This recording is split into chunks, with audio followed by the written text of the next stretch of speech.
વર્ષોથી આપણે વાટ જોતા હતા કે ક્યારે થશે, કેમ થશે, કોણ કરશે. ગુજરાતની જનતાએ ઘણા અખતરા કર્યા પણ ફેલ ગયા અને હરેરી ગયા હતા.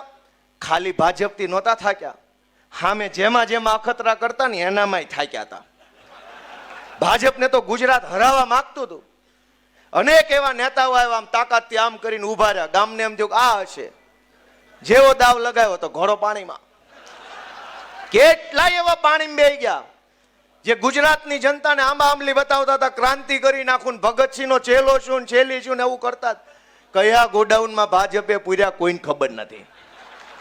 લોકો ભાજપથી તો થાક્યા હતા, આવા ગદ્દારોથી પણ થાકી ગયા હતા. બે બાજુનો થાક હતો અને આ થાક ઉતર્યો ને એની ખુશી આખા ગુજરાતમાં છે કે હવે થાક ઉતર્યો.